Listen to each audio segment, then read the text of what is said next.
Hello, everyone. Thanks for tuning in once again to Queen Ahmadiyyah TV, More Than Meets Your Third Eye. Okay, so as you're coming in, please feel free to go ahead and subscribe to the channel. If you haven't done so already, be sure to click that notification bell and click the word all so that you're notified each time the Queen Goddess goes live. Please forgive my tardiness, okay, beloveds? Please forgive me. I was doing that PowerPoint at the last minute. Okay, hello, Mr. Mystical Black Realms. Vince, I am from the UK. Desmond, Nebula. Silent D is in the house. Nessie X, NFC Ghost, Curly Girl, all right. Byron, I see you. Erica. Okay, so shout out to everyone in the chat and everyone tuned into the Queen. So let's get into it. All right, let's get into it. Let me pull up this PowerPoint real quick.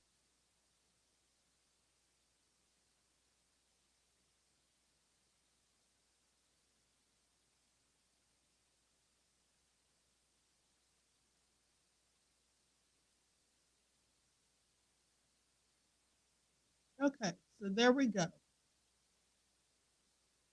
There we go. Oh, I didn't even put the title on here. Okay, so we're talking about knowledge plus power plus self equals self-empowerment. That's what we're talking about. And also how you get stuck in the rut of thinking the same nefarious thoughts over and over and over. Vince I am says that intro is awesome, Queen. Thank you, beloved. I'm glad you like it. Okay, it's so thoughts can make us sick, according to scientists, right? Scientists say that stress hormones downregulate genes and create disease. The size of our neocortex allows us to turn on stress response merely by thought. That's why we have to be careful of what we think, right? That's why we have to be so careful. And also pay attention to the word disease, dis and ease. You cannot be at ease, right, when you're worried and stressed. Okay, and that causes disease. Pay attention. Now, so we can make ourselves sick by stressing ourselves out or by focusing our electromagnetic energy, or energy is the way I spell it, INNER, and then G. Energy, because it comes from within, right? And we get it from the Most High God, energy. That's why I spell it that way. Now, we focus our energy on worries and fears. And when we do this, we are making ourselves stressed, and stress can lead to all sorts of issues, raising your blood pressure, causing you to have feelings of anxiousness, and, you get all anxious. And some people actually have panic attacks when they're in this state. You get rapid heartbeats, heart palpitations and things like that. And some people, when they're really stressed out, they can have heart attacks or even strokes. And not to mention you gain belly fat because your body starts to produce this hormone or release the hormone called cortisol. So none of that is good.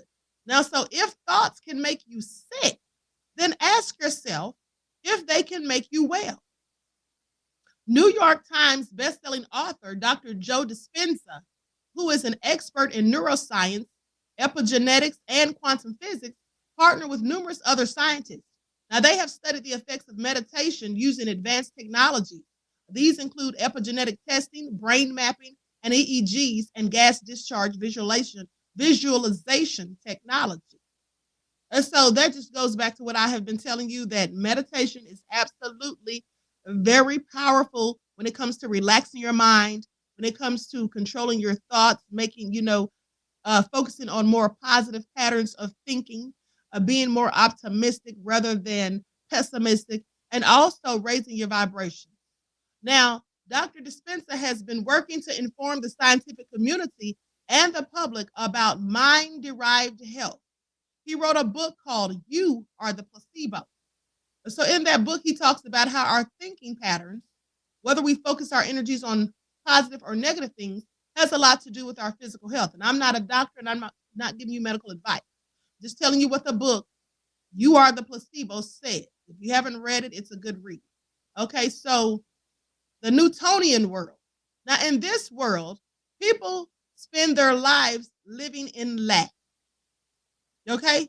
They wait for something to change, but nothing ever does because they don't ever change their mindset. A Newtonian world is a world of predictability where you already know what the future holds.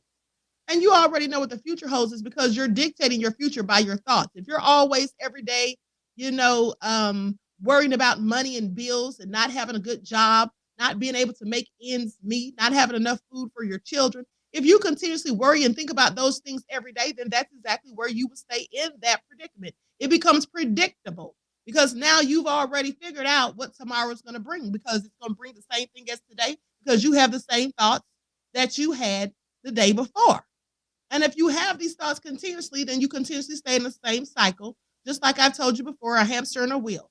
Now, in the quantum reality, which is the reality that I choose to live in, because remember, perception is reality. However you perceive something, is how you will in fact view it. So in a quantum reality, that promotes cause and effect. You see, when the mind has self-knowledge and self-worth, and you have feelings of abundance, and you then can start to create and generate wealth.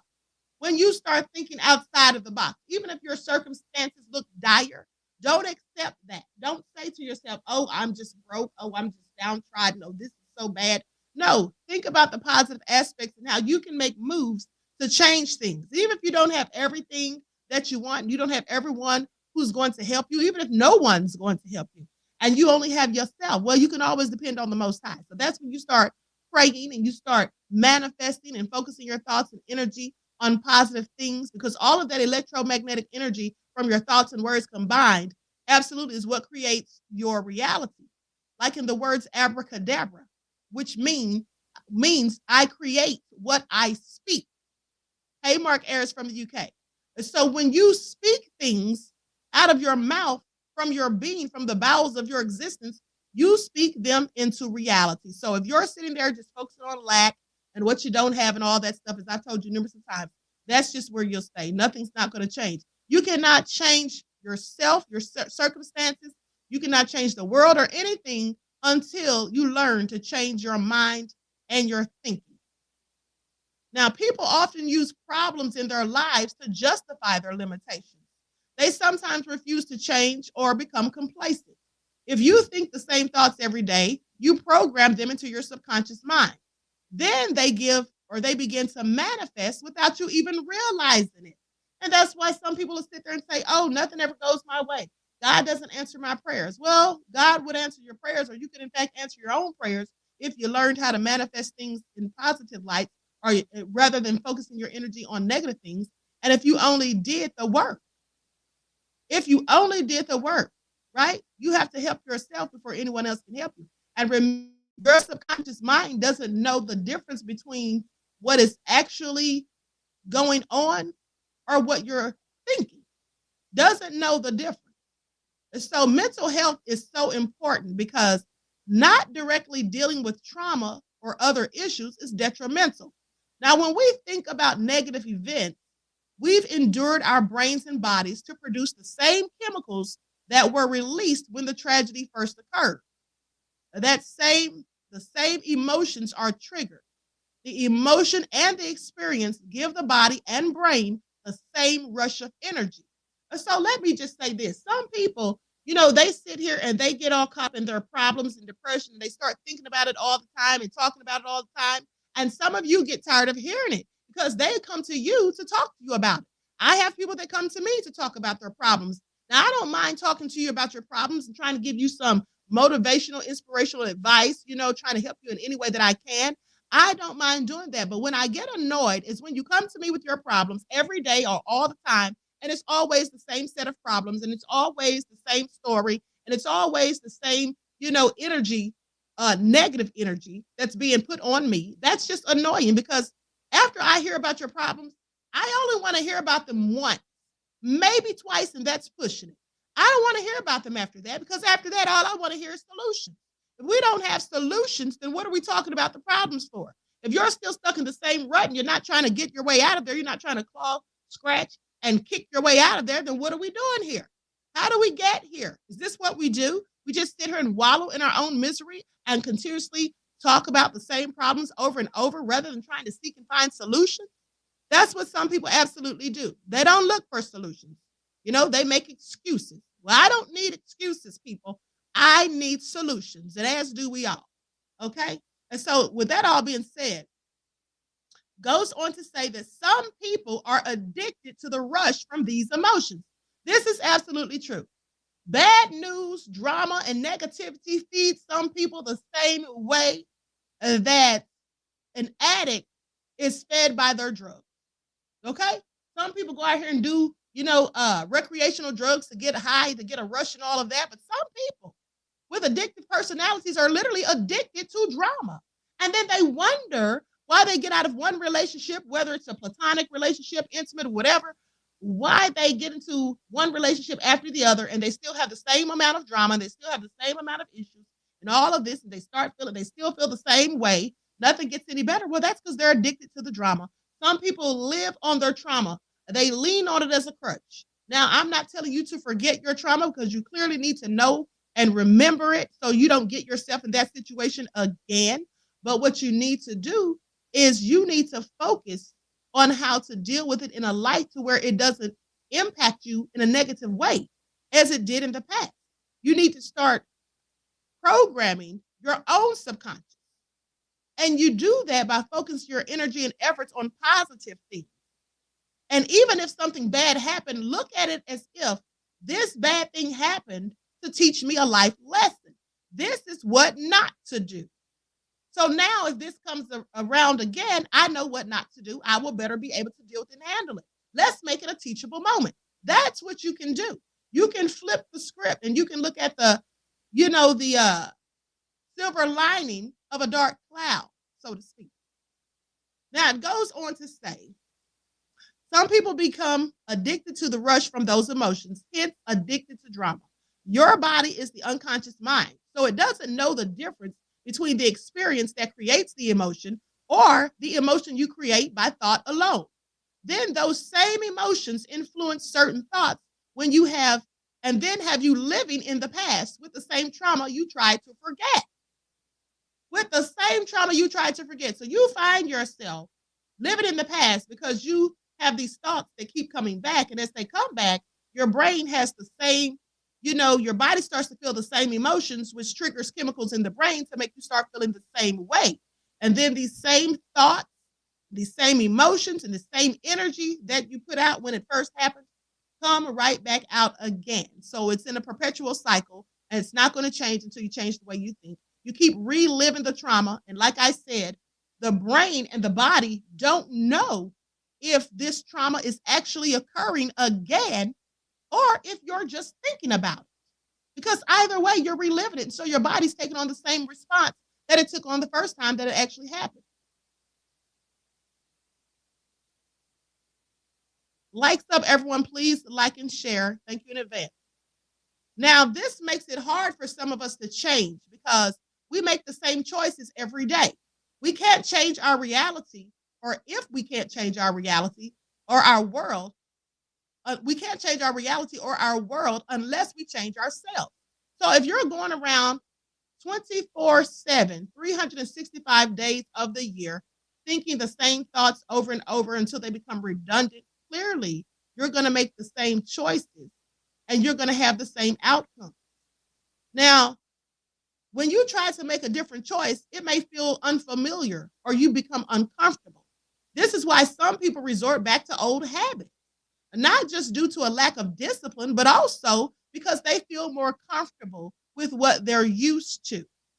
That's why people become complacent, because even though they know it's not good for them, even though they know it's not the right thing and it's really not how they want it to be, they're just comfortable with it. So a lot of people fear change. They feel uncomfortable about change because change is unknowing. You don't know how something's going to go, but if you've already been living in something, and even if you don't like it, you feel more comfortable because this is what you know sometimes. And so being in situations that you already know the outcome of is, for some people, more comfortable than being in a situation where they have no idea of the outcome. where they are, afraid to try something different. So they just keep doing the same thing. It's also ridiculous because you never get out of a rut until you do something different. The definition of insanity, as we all know, is doing the same thing over and over and over and expecting a different result. You have to get out of your comfort zone and do something different. Now, even if it's bad for them, they'll keep doing the same thing. The body then becomes the mind and starts to tell you how you're never going to change. And this is just the way it is. Yeah, that's absolutely what the mind does. Starts playing tricks on you. And so the body thinks it's reliving the same tragic experience 24/7, 365 days a year. And so this absolutely prohibits us from being able to change. Now, knowledge plus power plus self equals self-empowerment. When you know who and what you are, and you understand how thoughts and words create electromagnetic energy, you will be able to direct, train, and master your thinking. Then you can use your thoughts and emotions to generate power rather than weakness. Self-doubt and self-sabotage are all based on the negative patterns of thinking that we continuously engage in. Take control of your mind and take control of your life. Learn the hidden knowledge within you and unlock your power and your potential. Rise into your higher state of consciousness and self-esteem. Don't allow redundant thoughts to trap you in a cycle of despair. And that's absolutely what some of us just continue to do. We just don't see any way out. We just don't see any way out. And you know what the sad thing is?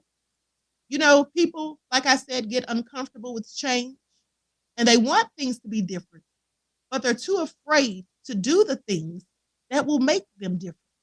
So they just sit there and wallow in misery, and then miserable people tend to enjoy other miserable people. You see, miserable people don't want to be around people who are laughing and happy, because then that makes them feel even more sad and depressed about their own situation. So misery truly does love company. And that's just a fact. And if you notice, the people that hate on you, that talk down on you, that go around and spread gossip, malicious lies, and all that on you, those are miserable people. Because you see, happy people, they don't have time to engage in low vibrational negative energy and frequency things. They don't have time for that. Happy people are happy because they're high vibrational. Their energy levels are high. They are vibrating on a high frequency. That's why they're happy and smiling. Okay, it has a lot to do with gravity too. Because if you notice, happy people walk with their heads held high. Look it up. People who are sad and feel downtrodden, they walk with their head all down, looking all sad. It's the pull of gravity. Low vibrational, head down. High vibrational, head up. Pay attention. So with that all being said, you should definitely try to train yourself to think positively. And I know it's hard. We're only human. Of course, we're going to think negative sometimes. But if you can spend 90% of your thoughts and thinking on focusing on positive things, then you'll have a much more positive outcome. You will absolutely have a much more positive outcome than just sitting there wallowing in your misery and feeling all bad and sad and downtrodden and depressed, and then sitting there having all these suicidal thoughts, these depraved thoughts of vengeance, all types of crazy things, and just mad at the world and mad at other people because they're living their best life. You're not. You're not living your best life sometimes because you're not thinking your best thoughts. That's just what it is. And so I would encourage everyone to try to focus on the positive things in life and to say your positive affirmations daily, and to try to speak life into yourself and those around you, and try to stay upbeat and happy and think about, the positive things in life that you have going, because it could always be worse. Okay? It could always be worse. And with that all being said, and just remember, happiness, abundance, and your best life, that's all yet to come. And guess what? It's only right outside your comfort zone. Okay? If you're looking for it, that's where you'll find it. Right outside your comfort zone. It's not hard to find. Okay? So with that all being said, I'm going to conclude this broadcast. I want to thank you all for tuning back in once again. Please like, share, and subscribe. Make sure you like, share, and subscribe. I'm trying to grow this channel. Okay? Let's see if we can get to 5,000 subscribers by the middle of June. Okay? Let's see if we can do it. And so with that all being said, each one teach one. That's how we grow and thrive. Do something productive, constructive, but never destructive. Stay high vibrational. Remember to keep the Most High first in your life and always speak life and positivity into yourself and your loved ones. With that all being said, I wish you all love, peace, and prosperity, and I will talk to you all again soon.